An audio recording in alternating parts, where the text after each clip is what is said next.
2வது விஷயம் நீங்க பேங்க் ஆங்கிள் யோசிச்சு பாருங்க. பேங்க் ஆங்கிள்ல இதை விட சேஃபான லோன் கிடையவே கிடையாது. நீங்க மற்ற எந்த கடனா இருந்தாலும், நீங்க தொழிலுக்கான கடனோ அல்லது வீடு கட்ட கடனோ அல்லது கல்வி கடனோ அல்லது பெருநிறுவனங்கள், இந்த பெருநிறுவன கடன்லாம் 80% 90% வராக்கடனாக நம்ம பார்த்துட்டு இருக்கோம். அப்போ நில் என்பிஏன்னு சொல்லுவோம். வராக்கடன் என்பதே இல்லை, முழுமையான பாதுகாப்பான கடன்.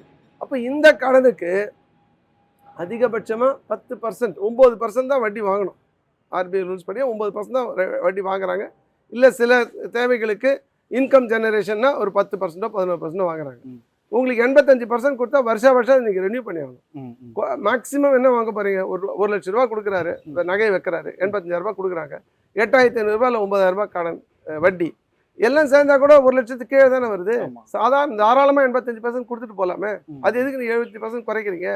அப்போ சாமானிய மக்களுடைய தேவையை, அவர்களுடைய தேவைக்காக கடன் ஒரு பக்கம் அவங்களுக்கு உதவுது.